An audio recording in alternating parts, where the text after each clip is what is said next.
Channel. তো আশা করি তোমরা টাইটেল আর থাম্বনেল দেখে বুঝেই গিয়েছো যে কোথায় যাচ্ছি। তো আজকে আমরা যাচ্ছি হচ্ছে দীঘা। তো দেখো আমরা রেডি, আর এই যে আরেকজন ঘুমাচ্ছে, উঠবে ও গাড়ি থেকে হাফ রাস্তায় গিয়ে উঠবে। কোথায়? তো এখন বাজে প্রায় 11টা, আমাদের গাড়ি চলে এসছে। তো চলো গাড়িতে গিয়ে আবার কথা হচ্ছে। তো ফার্স্টেই বলে রাখি, আমাদের যাওয়ার কোনো রকম প্ল্যানিং ছিল না, হঠাৎ করে ঠিক হয়েছে আগের দিন, আর পরের দিন আমরা বেরিয়ে গেছি।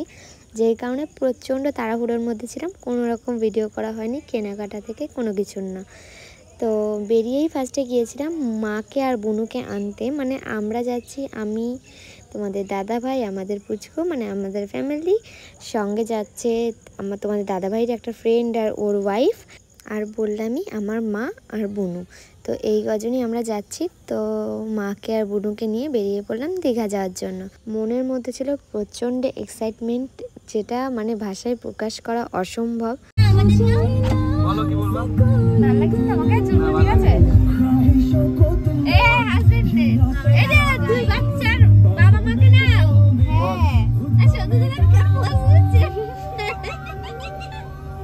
বল বল, এবার কি বলছিস বল বল। না বলছে, ও বলছে এই নদীটা কি পার হবো?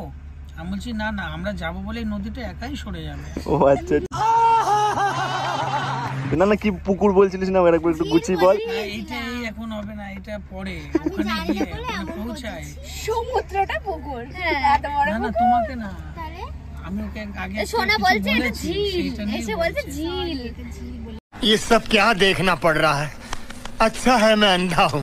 তো আমাদের এই গাড়িটা এখন লঞ্চে করে ঘাট পার হবে। তো এটা ভেবেই আমার বুকের মধ্যে জাস্ট কাঁপছিল। গাড়ির ভেতরে বসেছিলাম আর বুকটা ধুকধুক করছে যে কতক্ষণ আমি ওই পারে যাব। তো ফার্স্ট টাইম এরকম একটা এক্সপিরিয়েন্স আমার। তো তারপরে দেখো ঘাট পার হয়ে এসে অনেকটা আসার পর একটা চায়ের দোকান থেকে আমরা দাঁড়িয়ে পড়েছি চা খাবো বলে। বুঝতেই পারছো সারাটা রাত জেগে থাকা, তো কতটা ঠিক চায়ের নেশা। প্রায় অনেকবারই আমরা দাঁড়িয়েছি চা খেতে, তার মধ্যে একবারই ভিডিও করা হয়েছে। তো তারপর চা খেয়ে আমরা আবার বেরিয়ে পড়লাম। তো চলো যাওয়া যাক।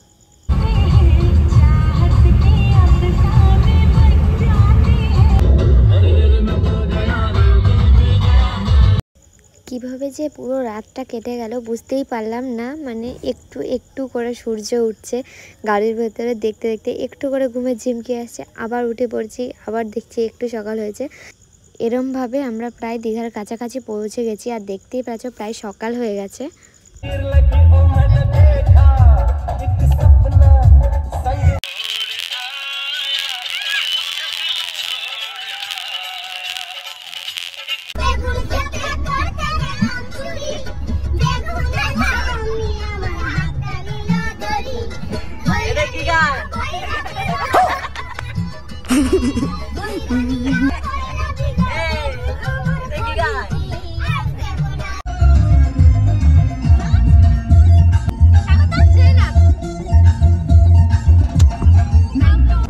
আলাদা করে আর কি বলবো, তোমরা তো ভিডিও দেখে বুঝতেই পারছো ঠিক কতটা মজা করতে আমরা গিয়েছি।